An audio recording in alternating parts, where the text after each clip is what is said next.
Esta mañana tenemos un invitado especial y pues le he traído para que comparta con todos nosotros una reflexión de la palabra, este mensaje de Dios para nuestras vidas. Él es el pastor José Humberto Rivero. Él está en Caracas impulsando la iglesia H2D y también impulsando movimientos de trabajo con jóvenes a nivel nacional. Y pues le invitamos para tener un encuentro nacional con pastores. Y él nos estuvo hablando de un tema que, por cierto, se convirtió en un libro. Él escribió este libro que se llama Iglesia Tóxica. Así que él nos va a compartir acerca de esto. Él es un buen amigo, un gran amigo. Estamos caminando juntos en muchos proyectos para el Señor. Y quiero que por favor le reciban como recibimos a los amigos de esta casa. Gracias, pastor. Muchísimas gracias por ese recibimiento. Gracias también a todos los que están conectados en la 52, en Cabudare y en el este.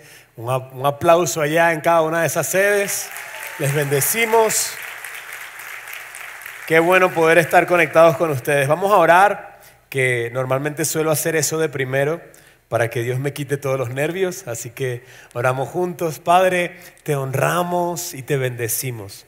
Te damos gracias por el privilegio que tenemos de acercarnos a tu palabra, Señor, y ser instruidos por ti. Gracias porque no nos dejaste solos, no nos dejaste en oscuridad, nos enviaste al Espíritu Santo y nos diste tu palabra para que iluminara nuestro camino. Hoy oramos para que nos guíes en esta palabra que vamos a recibir juntos. Y te pedimos que abras nuestro entendimiento, que todo orgullo y todo lo que se oponga a tu palabra en nuestra mente sea derribado por el poder de tu Espíritu Santo. Y ponemos nuestra confianza, no en la dicción o en la oratoria del pastor, sino en los toques que tú le vas a dar por tu Espíritu a cada uno de nosotros, en las cosas que vas a llamar nuestra atención. Agradecidos y expectantes, te damos las gracias en el nombre de Jesús. Amén y amén. Muy bien. Qué bendición. Si quieren aplaudir, aplaudan, ¿no? Aquí estamos en libertad. Denle con todo ahí que el Señor nos va a bendecir. Muy bien. Hoy les voy a compartir un poco sobre el mensaje Iglesia Tóxica, y la verdad para mí fue un reto y un desafío escribir con este título, porque obviamente despierta diferentes sensaciones, ¿no es cierto? Uno escucha Iglesia Tóxica y algunos dicen, no, ¿cómo es posible que se atreva a hablar en contra de la santa y perfecta Iglesia del Señor? Y no es hablar en contra en ninguna manera, porque somos parte de la iglesia, sudamos la camisa, estamos en el mismo equipo, formamos parte de la misma familia. Pero tenemos que reconocer, y ahí comienzo hablando antes de compartir el mensaje, poniendo unas bases para que sepamos desde dónde queremos hablar. Y una primera palabra es reconocer. ¿Por qué? Porque nosotros sabemos que para ayudar a una persona a salir de cierta condición, esta persona debe reconocer que está allí y querer salir de allí. Entonces es súper importante que podamos reconocer nuestras propias faltas y saber que Dios no se pone bravo porque tengamos faltas. Él está ahí dispuesto a acompañarnos. Entonces la frase del lema del libro es que para sanar, reconciliar y crecer es necesario reconocer. Partimos desde ese punto. El segundo punto que es importante para poner como base antes de hablar de esto es que venimos aquí no a ver la paja en el ojo de nuestro hermano, sino más bien a evaluar, a reconocer y a crecer con respecto a la viga que hay en el nuestro. Cuando hablamos de estas cosas, muchas veces pensamos, esto debería escucharlo el pastor de la iglesia de donde yo era, o esto debería escucharlo mi suegra. Ese pensamiento es muy recurrente, por cierto, pero hay quienes piensan, aquí debería estar mi papá si tenemos un asunto por resolver con nuestro padre. Y así buscamos a otro. Esto es verdad y debería ser aplicado en la vida de otro. Pero nosotros estamos aquí para crecer nosotros. ¿No es cierto? No para juzgar a otros. Eso es importante reconocerlo y luego tener una expectativa victoriosa. Hemos leído muchas veces a personas que se acercan a estos temas con una perspectiva fatalista. Y es como que estamos derrotados, la iglesia no hace esto, nos falta hacer esto. Y con un pesimismo que después de terminar de hablar con ellos, no te quedan ganas de seguir hablando con ellos. Es como bueno, sí, estamos mal y todos nos vamos al infierno.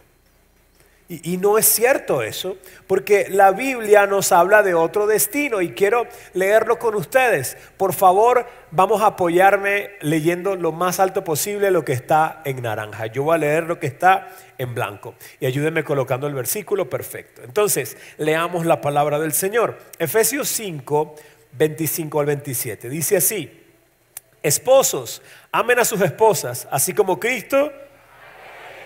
Muy bien, dense un aplauso ustedes mismos, por favor. Esa es la actitud. Volvemos a la siguiente, dice: y se entregó a sí mismo por ella, haciéndola para hacerla santa. Vuelvo, yo leí muy mal. Abuchéenme, por favor, no mentira, voy. Y se entregó por ella para hacerla santa,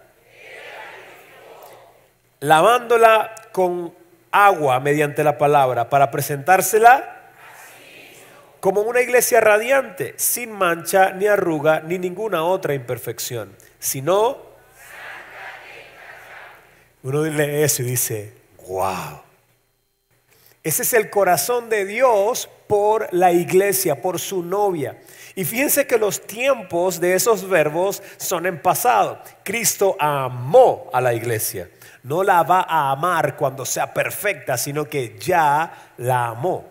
Dice que Él la purificó.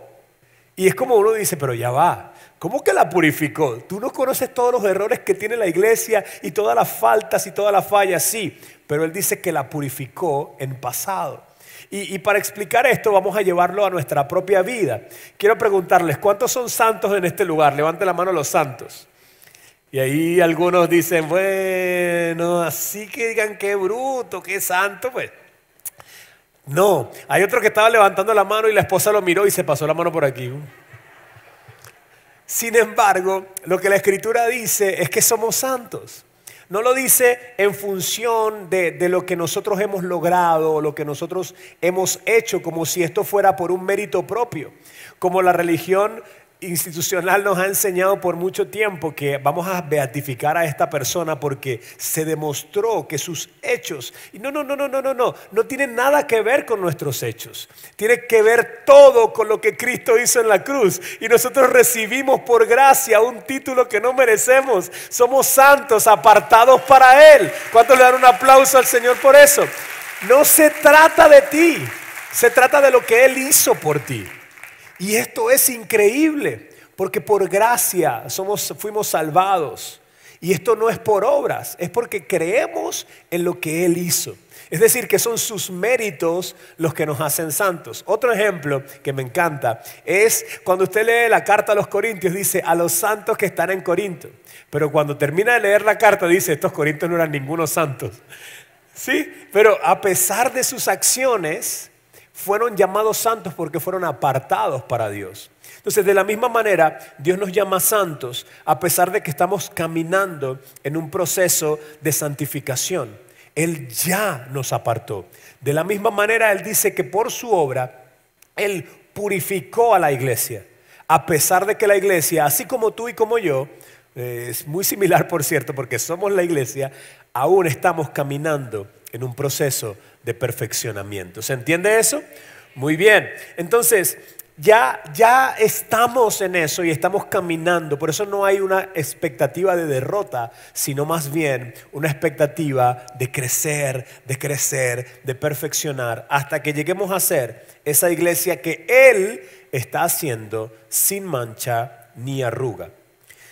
Seguimos. Mateo 16, 18 dice lo siguiente: yo te digo que tú eres Pedro, y sobre esta piedra y las puertas del reino de la muerte. Y aquí me encanta reflexionar en lo siguiente. Hemos estudiado en la historia de la humanidad todos los imperios gigantes que han tenido fuerza y ejércitos y dominio e influencia. Y han dicho, la iglesia va a durar hasta tal tiempo, la Biblia se va a acabar en tantos años, más nadie leerá la palabra de Dios. Y a todos ellos, a los principados y a las potestades, levanta tu mano y dile, hey, seguimos aquí y aquí seguiremos hasta que Cristo venga por nosotros, porque somos su iglesia. ¿Cuántos le dan gracias a Dios por eso? Es impresionante. Y en este sentido, muy amados, debemos sentirnos felices y parte de lo que Él está haciendo, a pesar de la imperfección que veamos ahora mismo. Y el asunto aquí no es si se va a lograr o no. Él lo dijo, por eso se va a lograr. El asunto es si tú vas a ser parte de lo que Él está haciendo. ¿Cuánto quieres ser parte de lo que Dios está haciendo? Yo quiero ser parte con todo mi corazón y sé que ustedes también. Muy bien, ahora ya vimos la verdad y la base desde donde vamos a hablar. Ahora quisiéramos ver las evidencias. Fíjense en lo siguiente. En Europa, por ejemplo, dicen que la religión está muriendo y ellos se basan en el destino de estos edificios. Ahí vemos que estos edificios que servían a una comunidad llamada iglesia, la iglesia no es el edificio, ya lo sabemos, pero le llamamos por tradición, vamos a la iglesia, no, yo soy la iglesia. Sin embargo, estos edificios que servían a la iglesia, muchos de ellos están siendo usados para otras cosas. Por ejemplo, el Blanco es una casa de lujo ahora. Arriba es una biblioteca, otros están abandonados, otros están siendo usados como discotecas y centros nocturnos. Entonces, quien ve esto sin conocer la realidad de la Biblia, dice, la religión está muriendo. Y obviamente no estamos hablando de que la religión está muriendo, es una falsedad. Eso ya se ha repetido miles de años atrás, muchas veces. Pero esa realidad nos da un mensaje y nos dice, hey, tenemos que reflexionar porque no queremos que siga pasando esto. Que las comunidades abandonen los edificios y exhiban un monumento de derrota. Y esta es una realidad en Europa de la cual hablamos mucho y en el libro puedo analizar un poco mejor, pero por cuestiones de tiempo debemos avanzar.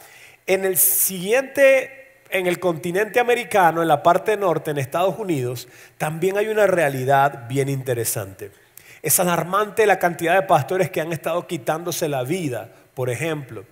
La cantidad de iglesias que se están cerrando antes de la pandemia y aún más con la crisis de la pandemia. Y uno dice, pero pareciera que la iglesia está retrocediendo. Sin embargo, por supuesto que no es así. También, por ejemplo, en estos meses anteriores estuve compartiendo con pastores amigos, predicando en sus iglesias en Estados Unidos, y uno en particular de ellos me dice, pastor, por favor ora por nosotros, porque la iglesia americana va a vender este lugar y queremos que nos lo venda a nosotros. Y yo pregunto, en el marco de este estudio que estamos haciendo con la iglesia, ¿y por qué la iglesia va a vender el salón? Y ellos me dicen, no, es que dentro de 3 años ellos se están preparando para cerrar. Y yo, ¿cómo así que una iglesia se prepara para cerrar? Nosotros estamos pensando en crecer, en cómo alcanzar más gente, cómo transformar la comunidad, cómo llegar a más influencia, cómo poder extender el reino de los cielos. Y ellos me dicen, no, nos estamos preparando para cerrar. Yo no podía entender esto y le digo, ¿y por qué? Él me dice, es que se quedaron sin presupuesto. Yo le digo, no, las iglesias en Venezuela nos quedamos sin presupuesto 12 veces al año. Cada vez que sacamos cuenta no tenemos presupuesto, o sea, no entiendo. Si fuese así, no hubiera iglesia aquí. Pero es una realidad que yo no entiendo, pero que en su contexto es totalmente válido y se entiende. No solamente eso, en Europa y en Norteamérica, sino también en Latinoamérica. Fíjense lo que dice la estadística. La iglesia más grande de Latinoamérica es la iglesia de los apartados. Y usan este término que no me gusta mucho, pero básicamente es aquellos que vinieron a la iglesia y que ahora no están yendo.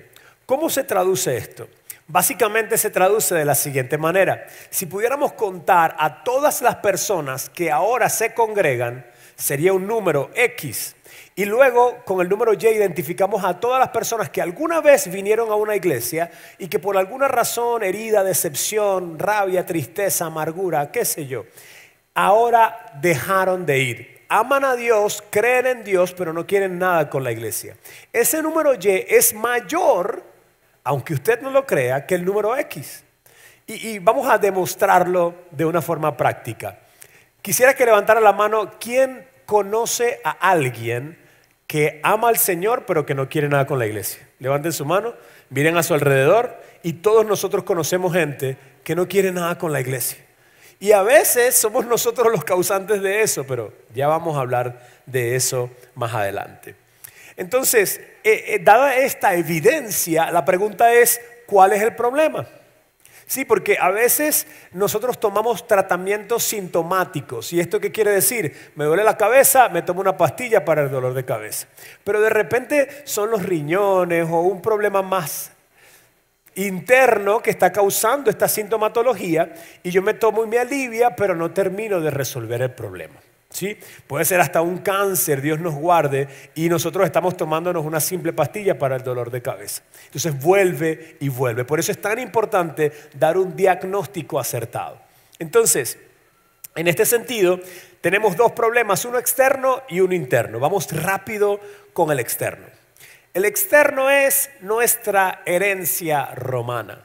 Y si hay invitados que tienen como religión, la religión católica, nosotros venimos de ahí casi todos, pues no queremos hablar mal de la iglesia, sino estamos hablando de un problema filosófico y me van a entender un poco mejor cuando lo exponga. El católico apostólico romano es el nombre de la iglesia católica y fíjense, católico significa que es una iglesia universal y estamos de acuerdo con que hay una sola iglesia. Dios mira hacia la tierra y dice, hay una iglesia, no es H2D, no es las buenas nuevas o las buenas nuevas del este o las buenas nuevas, no, es una sola iglesia, representada por diferentes familias. Entonces, ¿estamos de acuerdo con eso? La segunda palabra es apostólico y también estamos de acuerdo con eso. Significa que es una iglesia fundada sobre los principios de los apóstoles. Entonces, estamos de acuerdo, pero la tercera es la que complica el asunto. La tercera dice romana. Y no hace referencia a la ciudad de Italia, sino al imperio romano. Y obviamente cuando tú dices, es una iglesia universal, es como los americanos cuando dicen, se está jugando la serie mundial. Y uno dice, la serie mundial, piensa que es que todos los países del mundo participan. No, es una parte de Estados Unidos. Pero dice la serie mundial, es como contradictorio, ¿no es cierto? De la misma manera, hay una iglesia universal, pero es romana. No tiene sentido. Y ahí, por ejemplo, nuestro amigo Martín Lutero decía, pero ¿y los cristianos griegos no son parte de la iglesia? No, porque... Y ahí vienen un montón de razonamientos. Inválidos todos de ellos. Sin embargo, también es contradictoria con los principios de los apóstoles. ¿Cómo así? Viene Pedro cuando van a apresar a Jesús y saca el cuchillo y le corta la oreja a Malco. Y Jesús le dice, bien, esa es la guerra santa que queremos pelear. No es así, ¿no es cierto? Jesús le dice, guarda tu espada, porque quienes matan a espada mueren. Entonces, por el otro lado, los romanos, siguiendo la filosofía romana, matan a todos los que no son cristianos y le llaman la guerra santa. Por el otro lado, los apóstoles viven en una negación constantemente a su propio placer y viven para servir a Dios. Pero por el otro lado, los romanos comen y tienen el baño de este lado y el lugar donde vomitan para seguir comiendo. ¿Sí me explico? Es contradictorio, no tiene sentido, no hay formas de mezclarlos. Por un lado, el evangelio es nada de control sobre la vida de la gente, sino tiene que ver con el poder que Dios da y libera a la gente para poder alcanzar su potencial. Por el otro lado, Roma te quiere controlar y te lanza un montón de creencias limitantes para que tú estés dependiendo de una persona a la que endiosan. Por el otro lado, los apóstoles están sanando gente y de repente Dios a través de ellos, pero ellos ven, la gente ve los milagros a través de Pablo y vienen, no, esto tienen que ser dioses y comienzan a traerle ofrendas. Y Pablo y Bernabé, creo, dicen, no, de ninguna manera, adoren solo a Dios. En la filosofía romana dicen el César es Dios en la tierra. ¿Ven que hay demasiada incongruencia? No tiene sentido. Esto es un tema filosófico más que religioso. No tiene sentido. Y por esta razón, a pesar de todas esas contradicciones, debemos admitir que mucho de lo que hacemos en la iglesia lo aprendemos de ellos. Históricamente, tú buscas en Google iglesia ícono y te sale una casa con una cruz. Pero ese no era el diseño de Dios. Dios no se imaginó una casa con una cruz.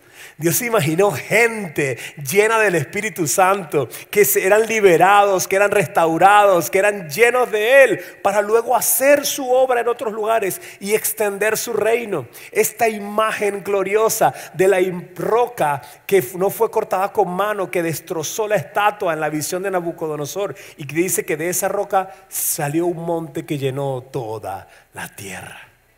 ¡Wow! Esa es la iglesia. Esa es la iglesia. Una pequeña roca que rompió los reinos de este mundo y que comenzó a llenar toda la tierra.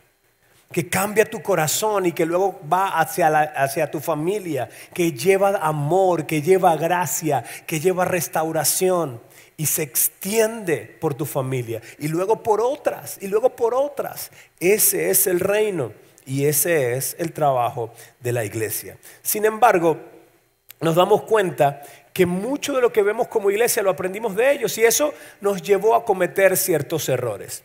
Voy a avanzar un poquito a las culturas tóxicas que aprendimos. Por ejemplo, una cultura tóxica es la cultura alrededor del pastor. Por formas históricas y un montón de cosas que pueden leer luego, nosotros llegamos a ver que el pastor es el que debe hacerlo todo. Gracias a Dios en esta iglesia no es así, pero igual por si acaso queda algo por ahí, déjame explicarlo. Recuerdo mi primera enseñanza, yo llevé 2 láminas de papel bond a la iglesia. Pasé 4 años en transición, así que pensé bastante lo que iba a explicar. Y recuerdo que dije, ok, iglesia amada, ¿qué debería hacer un pastor? Y la gente me decía, enseñar. Ok, enseñar. ¿Qué más? ¿Qué debería hacer un pastor? Por favor, y ayúdenme. Predicar. ¿Qué más? Díganlo ahí fuerte. Dar el ejemplo, orientar. ¿Qué más? Cuidar. ¿Qué más? 5 más, 5 rapidito. Guiar. Dar consejería. Obedecer. Muy bien. ¿Qué más? Tener paciencia. Amar, muy bien, ahí tenemos la imagen del superhombre que ustedes esperan que sea un pastor. Entonces yo me llevé la Biblia y la abrí. Ok, dije, enseñar, ¿qué dice la Biblia? Porque tenemos esta expectativa del pastor, pero ¿cuál es la expectativa de Dios? Entonces dice, enséñense los unos a los otros. Ámense los unos a los otros. Oren sin cesar. Y yo buscando, ¿dónde es que dicen que son los pastores que tienen que orar? No dice. Y empecé a buscar todas las palabras que la gente espera que el pastor haga y resulta que la Biblia y Dios esperan que todos hagamos. Y yo empecé a sentir un fresquito en el corazón. Y dije, hey, esto es para todos, no para los pastores. Entonces, recuerdo que en esa semana llegó una hermana a la iglesia y me tocó la puerta de la oficina y me dice, pastor, tengo que hablar con usted. Yo le digo, por supuesto, mi hermana, pase adelante, siéntese. Me siento, ¿en qué le puedo servir? ¿Qué le está quejando? Y me dice, las jóvenes de esta iglesia no están amando a sus maridos. Usted tiene que hacer algo. Y yo, ya vengo, fui a buscar la Biblia y la abrí. Las hermanas mayores deben enseñarle a las mujeres a amar a las mujeres más jóvenes a amar a sus maridos. Y le volteé la Biblia y le dije, usted tiene que hacer algo. Entonces le dije, amada hermana, yo nunca he amado a ningún marido y espero no tener que hacerlo. Por tal motivo, usted que ya ha amado a su marido, pues debe enseñarle a otras a hacerlo. No sé si me explico lo que quiero tratar de transmitir. Y es que Dios a veces nos muestra cosas que faltan en la iglesia para que tú la hagas. Pero es demasiado cómodo decir, pastor, hay que hacer esto, hay que atender a los niños, pastor, hay que hacer lo otro. Y uno dice, ¿y el pastor en qué momento va a hacer todo eso? Y de repente en una iglesia grande como esta, uno dice, bueno, el pastor no puede hacerlo todo, por supuesto, bueno, pero para eso hay varios pastores. Entonces, que lo hagan los pastores. Pero Dios nos está llamando a responsabilidad a cada uno de nosotros. Y eso es realmente maravilloso. Dios te pone una carga, te permite ver algo y es porque Él te ha dado la capacidad para lograrlo. Trabajando en equipo, en el entendimiento de la autoridad, pero Él te ha empoderado para hacerlo. Sin embargo, fíjense, yo pregunté cuántos santos hay y muy pocos levantaron la mano. Voy a hacer otro ejemplo. ¿Cuántos pecadores, cuántas personas reconocen que hay pecado en sus corazones en este momento? Fíjate cuán fácil es reconocer la maldad en nosotros, pero cuán difícil es reconocer el potencial. Entonces Dios que te conoce y que conoce tu potencial mejor que tú, te ha puesto una carga en tu corazón para que tú responsablemente aportes para traer cambios.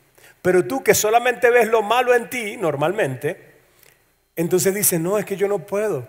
Eso que lo haga el pastor. A veces es por mera flojera. A veces es por falta de responsabilidad. Pero a veces también es porque tú mismo te automenosprecias.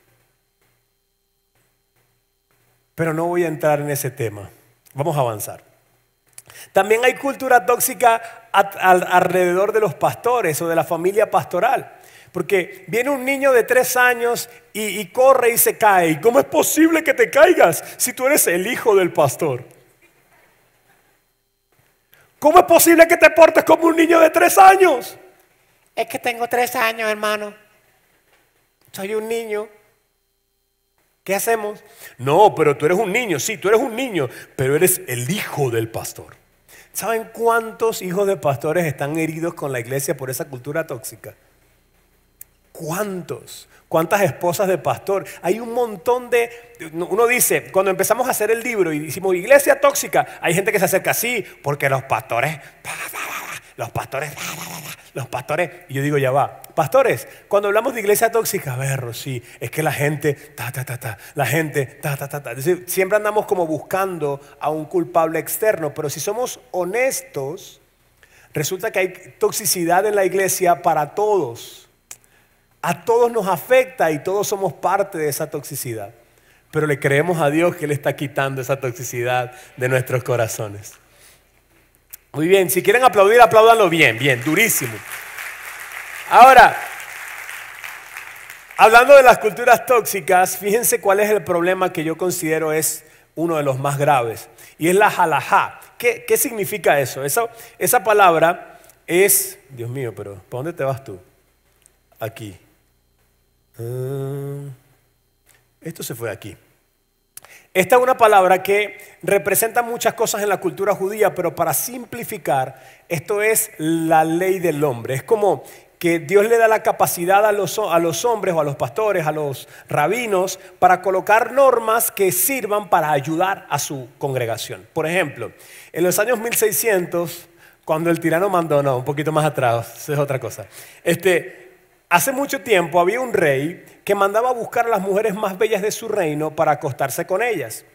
Entonces, uno de los rabinos dijo, para salvar a nuestras mujeres de que sean violadas por el rey, vamos a pedirle a todas ellas que se rapen la cabeza, se quiten todo su cabello y que con su propio cabello hagan una peluca para estar de día con su propio cabello, pero de noche, si vienen los comensales del rey, salen sin cabello. Entonces las miran y dicen, no, esta no, y se van para otra casa. Y en efecto, este rabino salvó a todas las mujeres de su congregación de ser violadas por el rey.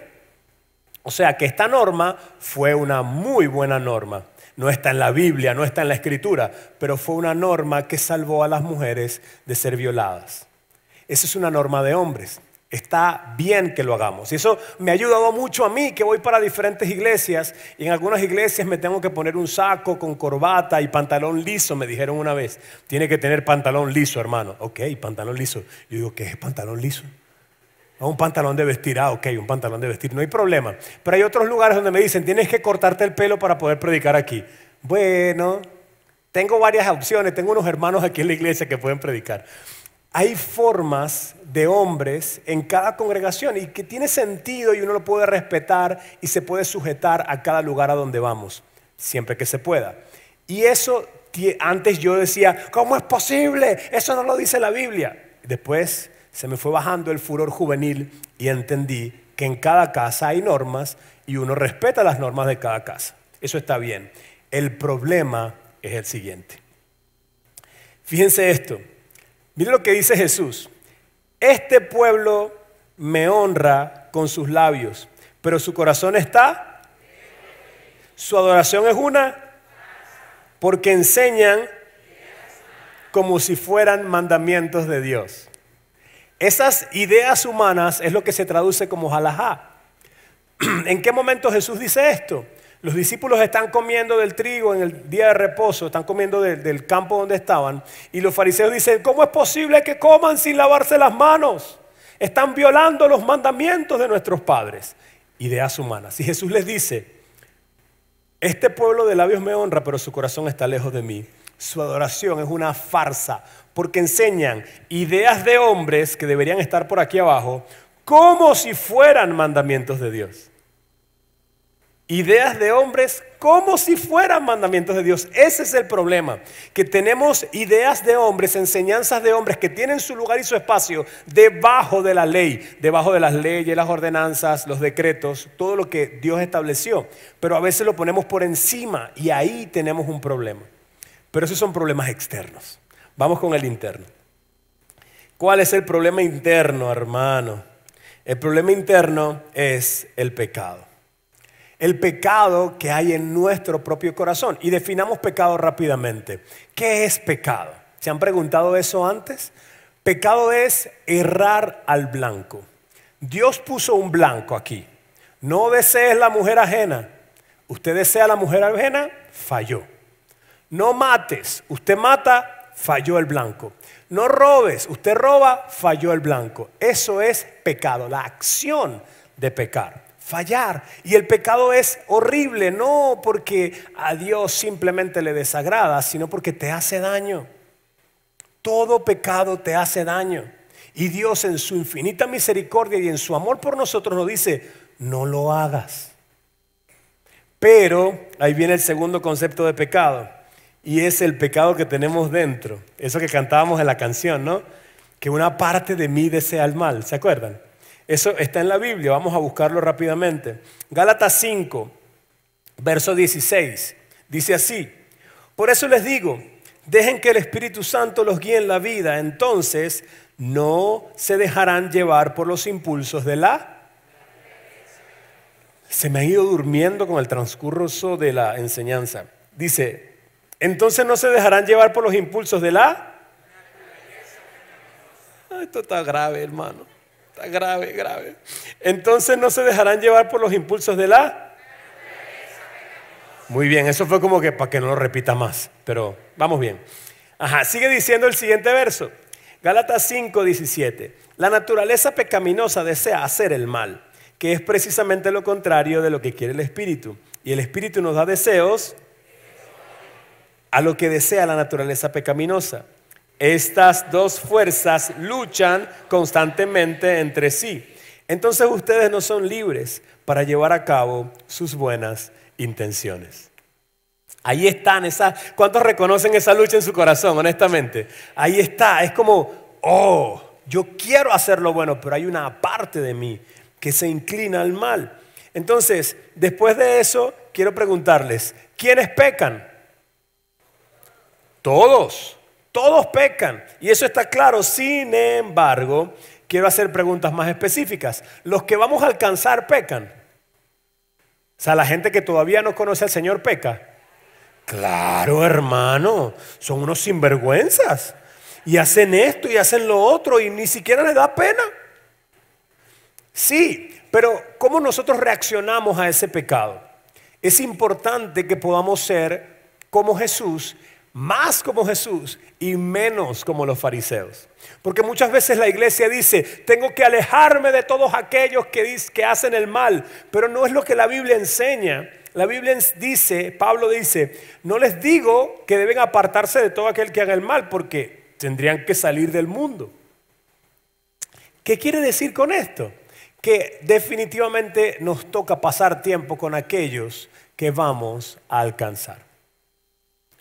Y esto es contrario a la enseñanza de santidad de los fariseos. ¿Qué significa para los fariseos ser santo? Apartarse del mundo. Pero apartarse del mundo es apartarse de la gente del mundo o apartarse de la cultura del mundo. De la cultura, no de la gente, porque a la gente es a la que queremos alcanzar. ¿No es cierto? Sin embargo, a nosotros nos enseñaron cosas como esa. Muchas gracias. A nosotros nos enseñaron cosas como esa. Santidad, según la enseñanza, es apártate de la gente que está haciendo el mal. Quiero que vayamos a una escena bíblica. ¿Se recuerdan a la mujer de flujo de sangre? Una mujer que parecía tener el periodo constantemente. Entonces ella, según la ley judía, era impura. Y si alguien la tocaba, se convertía en impuro y tenía que hacer un ritual para purificarse. ¿Se acuerdan? Ok. Imagínensela en la escena de la Biblia. Ella está aquí y alrededor de ella todos están. Hay una multitud y ella está ahí y alrededor un círculo. Porque nadie se quiere acercar a ella. ¿Cómo se siente ella? Rechazada, como que no sirve, como que, sí, yo soy la sucia y todos ustedes son unos santos. Así se siente mucha gente que nos conoce. Pero no, vamos a seguir. Entonces ella está ahí y se acerca a Jesús y lo toca y lo contaminó. No es eso lo que dice la Escritura. La Escritura dice que salió poder de Jesús y la sanó a ella. Vuelvo a explicar. Si ella tocaba a un fariseo o a un judío, estos eran contaminados. Pero cuando tocó a Jesús, salió poder de él para sanarla a ella. Hay algo interesante en esta historia. Recuerdo en mi vida personal, había un tiempo en que yo trabajaba en el CENIAT y había la fiesta de Navidad del CENIAT. Y yo tenía una inclinación en mi corazón de apartarme de todo lo que era del mundo y de la vieja vida, pero sentía cuando oraba a Dios decirme, ve a la fiesta. Ve a la fiesta. Y yo decía, no, esto no puede ser Dios. Esto es el diablo que me está incitando a pecar. Entonces yo hice lo que un cristiano debe hacer. Llamé a mi pastor, conversé con él y él me envió a la fiesta en bendición. Entonces yo fui a la fiesta, obviamente, me senté y comenzamos a hablar y ya tenía mi célula en la fiesta del trabajo. Y la gente, ¿y qué dice la Biblia de tal cosa, tal cosa? Y comenzamos a hablar, pero de pronto entró una muchacha que estudió conmigo en la universidad y que trabajaba conmigo en el CENIAT. Ella me conoció antes de ser cristiano y sabía que yo bailaba tambor. Entonces estaban tocando tambor y ella llega, ya estaba bajo los efectos del alcohol, un poquito nada más. Y llega y me dice, vamos a bailar, amigo. Y me agarra las manos así. Yo tenía mi célula ahí y yo le agarro la mano y le digo, yo no puedo bailar eso. Me dice, ¿me vas a dejar así delante de todo el mundo? Y pausa, no es que estaban bailando tambor nada más. Es que el grupo que había llevado el tambor tenía un San Benito gigante y estaban moviendo al San Benito en la pista de baile, no sé si me explico. Yo le digo, amiga, si yo voy para allá y bailo, sale un rayo del cielo y me pica por 18. Yo no puedo bailar eso. No sé si me entienden mi sentimiento, ¿verdad? Entonces yo no puedo bailar eso. Y ella se fue brava, me tiró las manos y se fue, moviendo la cadera, mano, es mentira. Entonces ella se fue y yo me quedé como, ¿qué pasó? No entendí. Ella era una muy buena amiga, entonces le escribía, ella se sentaba cerca de mí en el trabajo, yo me acercaba, a mí no me hables. Al mes me llaman. Cheo, y yo, ¿qué pasó? ¿Qué te pasó? Quiero contarte que ahora soy tu hermana. Y yo, wow. ¿Y eso por qué? Yo estaba preguntándome, ¿cómo es posible que tú, que eres mi amigo, me dejaste mal? Y yo digo, ¿un mes después? Sí, yo todavía estaba pensando en eso. Y yo, mira. Y la persona que estaba al frente se volteó y empezó a responderme las preguntas y me dijo que Dios me estaba llamando y ahora soy tu hermana. Esa muchacha ahora es pastora en una iglesia. No sé si me explico. Y uno dice, ¿qué sentido tiene? En mi mente religiosa eso no tiene sentido. Pero Dios a veces nos envía con las condiciones correctas. Pastor, vaya, voy a estar orando por usted. Entonces yo voy, hago lo que me llamaron a hacer. Y en ese lugar, a veces es tu casa, a veces es tu universidad, a veces no tiene que ser una fiesta, digo. Pero muchas veces nosotros salimos corriendo de los lugares donde están los impíos pecadores, porque me van a contaminar, aleluya. Pero resulta que Dios nos está llamando a pasar tiempo con ellos, a brindarles un desayuno, a comer con ellos y a ser como Jesús, que era llamado amigo de pecadores. Voy a continuar. ¿Los nuevos en la iglesia pecan? Por supuesto. Y entonces uno piensa, tiene la expectativa de que vamos a convertir en un Transformator 3000 la puerta de la iglesia. Y la gente va a venir hablando, no, que tú sabes, qué tal. Van a venir así, no, que tú sabes, el mío, que no sé qué más. Y cuando pasan por la puerta de la iglesia dicen, santo, aleluya. Siento la presencia ahora. No pasa así, no es cierto. Ellos siguen diciendo, no, ¿qué pasó el mío? Que no sé qué más. Y pasan aquí y la gente los mira como, uy, qué raro. Y al lado, pero papá, tú eras así. Eso era antes, cállese. No es cierto. Entonces nosotros pensamos que la gente porque entre ya va a cambiar y se le van a salir los tatuajes así volando y se le van a quitar los zarcillos y van a caminar derechitos. No funciona así. Ellos tenemos que dejar que entren y se encuentren con Jesús, porque es el único que puede cambiarles el corazón. Y entonces todo lo demás empieza a cambiar poco a poco. No sé si me explico.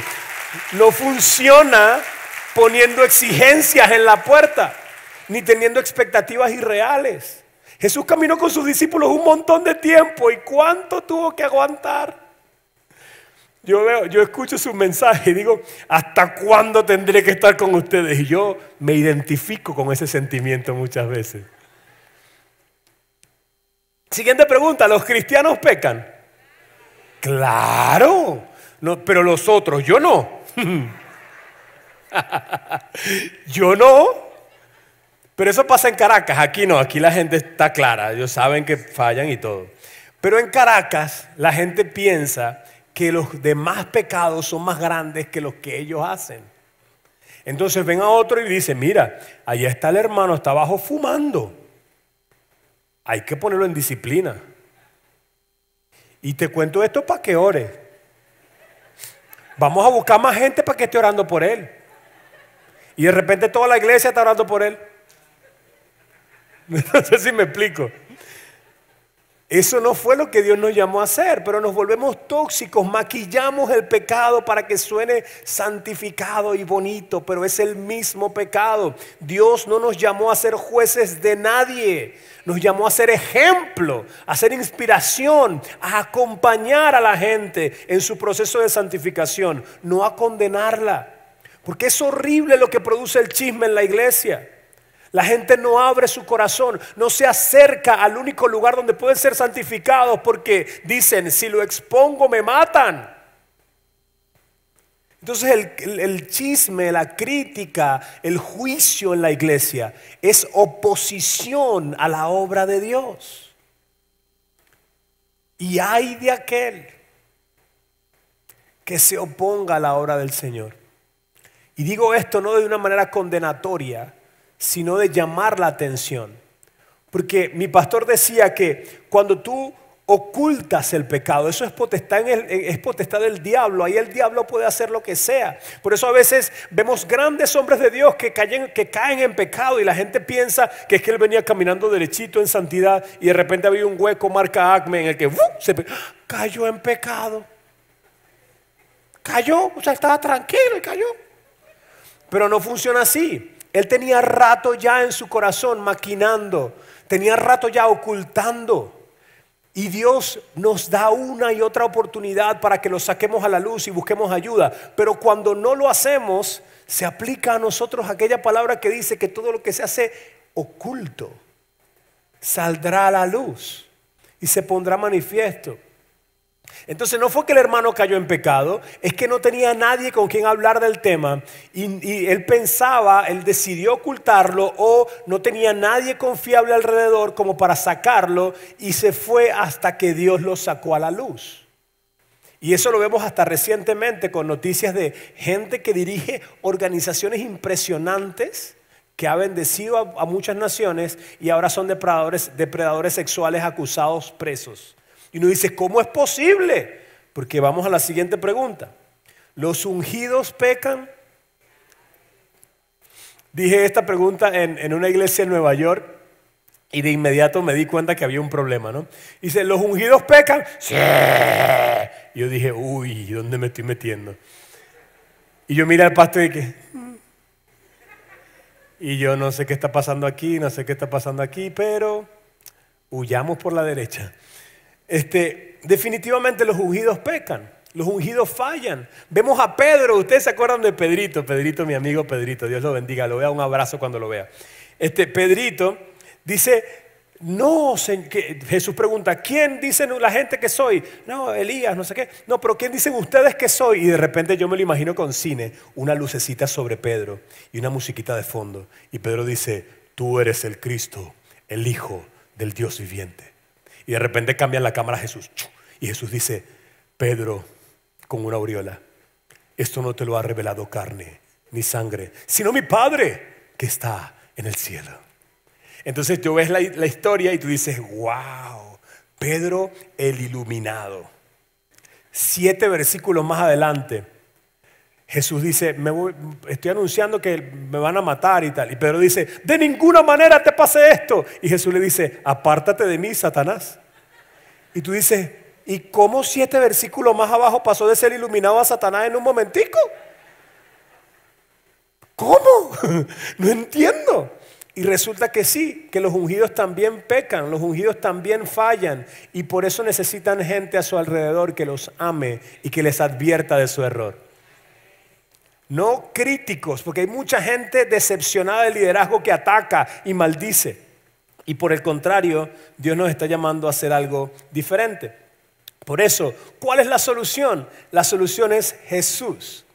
No es la iglesia. ¿Cuántos conocen que la solución es Jesús? Por esa razón, si tú estás aquí,